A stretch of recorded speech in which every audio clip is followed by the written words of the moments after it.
History-making election in Pennsylvania, next on Behind the Headlines.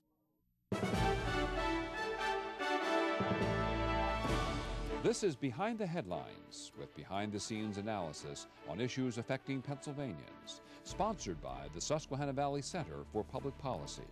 Now, here's your host. Hi, welcome to a new edition of Behind the Headlines. I'm Charlie Greenewald, Senior Fellow of the Susquehanna Valley Center for Public Policy. And I'm joined by Maura Donnelly, our associate. Maura, welcome. Hello, Charlie. Well, this is a special election edition, isn't it? Yes. We're going to talk about the election. A historic election, Yes. or how would you characterize the election? Well, I think it is historic. I was questioning the use of terms like epic and seismic and historic earlier, but I think that when you look at some of the numbers across the nation and in Pennsylvania, you're talking historic. Well, the headlines would affirm that USA Today, voters send angry message. The Harrisburg Patriot, and they're not talking about Alabama football. Crimson Tide, of course, referring to the red that's used to indicate the Republican areas these days. You know, I think that's relatively new, Maura. Before 2000, I never remember red being associated with the Republicans and blue being associated with the Democrats. I think that started in the election of 2000. And you wonder if it wouldn't be more appropriate the other way around, red being Democrats for the collectivist tendencies. I don't know. But someone to talk about, we have someone very special to talk about all the elections and election results with us, Dave Patti. Welcome, Dave. It's so nice to have you back. Sure. Of course, Dave is the president and CEO of the Pennsylvania Business Council and someone who follows these races very closely. I hardly know. There's so much to talk about, Dave. I'm not sure where to start. Would you consider this election a historical one? Well, you know, everything's historic in its own way. I mean, this is big. I don't know that it's unique. I mean, if you go back over the course of sort of modern political history, post-Civil War, 35 midterm elections, in those, you know, you've seen this kind of a movement now 15 times. So, you know, there's a number of times when you haven't seen that. You know, it's traditional for the party in power to lose some seats and lose, you know, fairly handily. This is one of the biggest numbers, if not the biggest number. But you know, there's some other things that mitigate. I mean, you know, Ronald Reagan's personal popularity numbers in 1982, when he lost a lot of seats in the House. Now, he didn't have the House to begin with, but he lost even more seats. But his own popularity numbers were even lower than Barack Obama's are today. And he survived and went on to 1984, you know, quite handily. You know, you look at Bill Clinton in 94, or I should say, Reagan went on to 84, fine. Clinton in 94 goes on to 96 in re-election. In the case of Reagan, I don't know that it derailed his agenda at all. In the case of Clinton, it actually got him to rethink his agenda and maybe revert to his own more centrist tendencies than those of his party, and I think helped to define a more successful presidency for him. So I think it'll be historic when we see what happens as a result of it. The numbers in themselves are interesting. I don't know if we've made history yet. Well, we had a lot happen on the state level as well, and the Pennsylvania House of Representatives went Republican in a pretty significant way. Right. So we're going to have a new Republican governor in Corbett, and then we're going to have a Republican Senate, which there was no movement in the Senate of Pennsylvania at all. But the House, pretty significant changes. How do you think that is going to help Pennsylvania going forward when we're faced with such financial difficulties? Well, no, it's going to be interesting. I mean, if last night was Christmas, you know, for Republicans in Pennsylvania with all the seats, and today's Boxing Day, and everyone's there's a lot of people packing boxes, particularly in the House of Representatives. An English holiday. And you know what I think is interesting is not just that people lost in terms of the numbers, but who lost. I mean, Todd Aegis, the Democrat leader, lost. It was John a huge Purcell, surprise. you know, no longer Speaker, but still a force within the Republican Party. Dave Liptansky, Chairman of the Finance Committee. You know, you go across there. It was not all just people who were freshmen and sophomores, and I think that's going to have some ramifications beyond just purely the leadership of and the control being Republicans.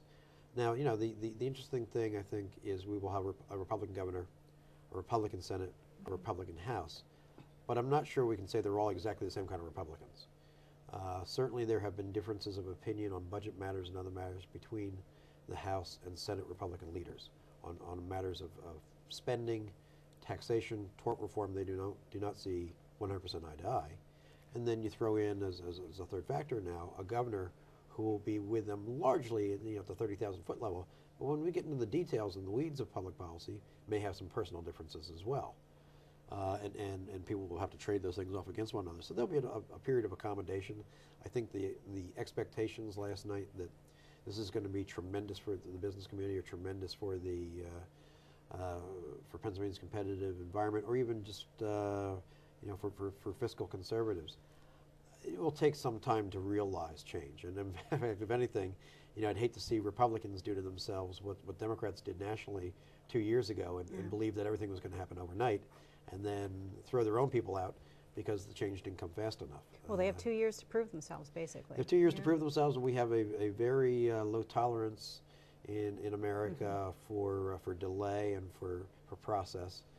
But there's going to be some tough choices that are going to take some process. This is one of those rare opportunities, and you've referred to it, Dave, in state politics, and it comes around only once every so many years, and that is all three levers of power, the Senate, the House, and the governor, are all controlled by the same party. So that party cannot make an excuse. I mean, they can be held accountable by the people for the progress or non-progress that the state makes. Of course, here they have this budget deficit to deal with, and some people estimate more about a $5 billion hole in the budget. Do you have any ideas, Dave, how they might go about approaching that?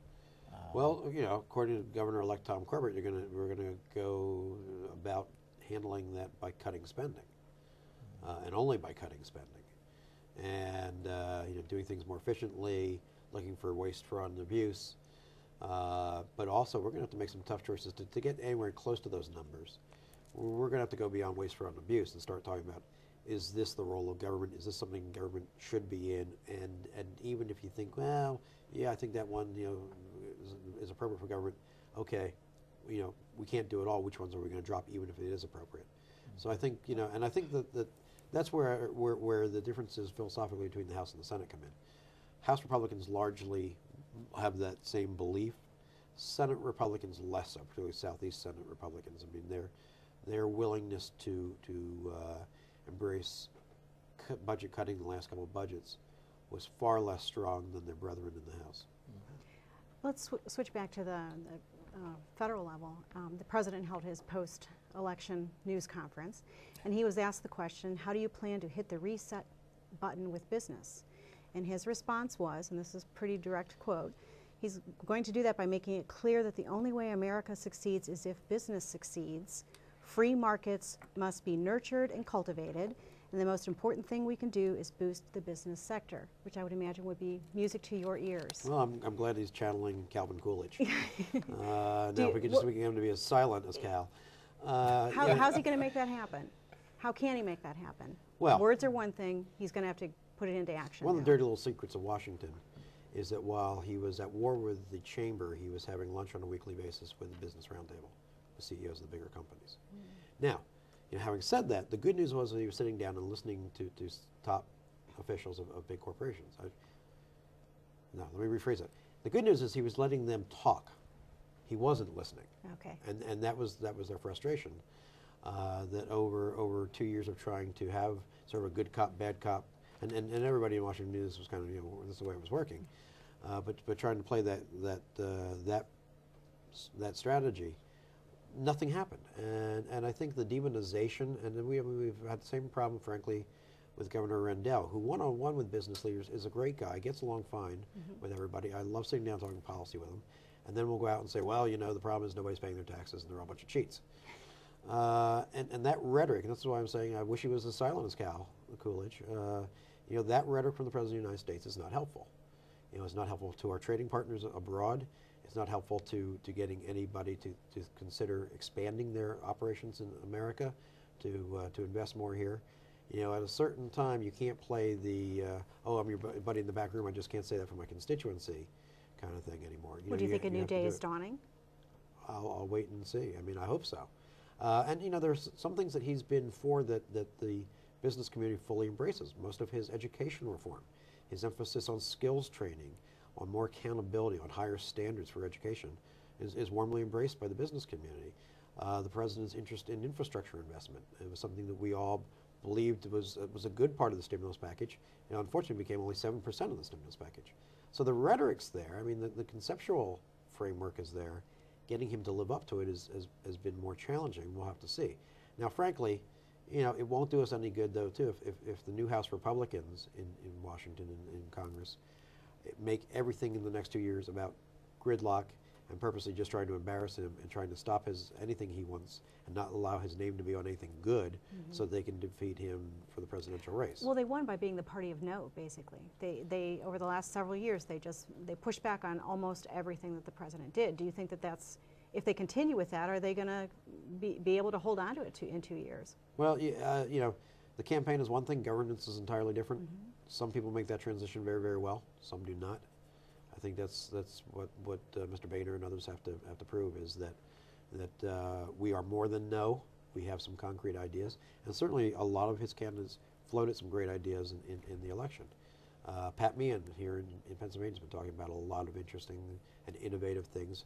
His experiences in southeastern Pennsylvania, where there's high technology, biosciences, defense industries.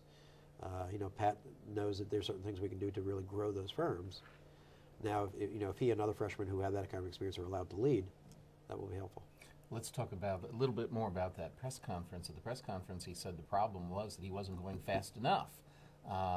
That he hopes to work in a bipartisan manner with the House Republicans, but he hopes they'll join him in working on his agenda even more quickly, which seems to be that he's missed one of the points of this election altogether. I don't know how you would react to that. Also, how do you respond, Dave, to there is a belief among many investors that businesses, in many instances, they have cash, and right now the investment community is saying that the best place to be is cash, but everyone's holding on to the cash, and it's not going into investment, it's not creating jobs, and how do we move off that point? Yeah, I was with the president of J.P. Morgan a few weeks ago in Manhattan. He said, their estimates are there's a $1.5 trillion sitting in cash on the books of America's largest corporations. 1.5 trillion. I mean, there's your stimulus program. Unlock that wealth, get that moving again. And it's not moving because of uncertainty. People don't know what the rules of the game are going to be, so they're going to wait. What are we going to do with taxation of corporations, overseas, and repatriation of the profits home? Are we going to tax those when you bring them back? Well, then you're not going to do it. What's going to happen with what's the so-called Bush tax cuts, which were a bipartisan endeavor? They include in there, among all of these tax cuts for the so-called wealthy, one of them that they get labeled for is the tax rate of 15% on capital gains and dividend. If that goes up to 25 or 30%, as could happen on December 31st, who's going to invest in American corporations anymore? They're not going to be able to raise capital through stock offerings. They're going to have to go for loans and pay interest rather than do that. Well, instead they'll use their own cash for as long as they can. So that's why they're sitting on cash. They don't know what the rules of the game are going to be. And that's cash that could go to new plant, new equipment, new employees, higher wages, better benefits. And it's sitting there. And it's sitting there because they're afraid of the alternative.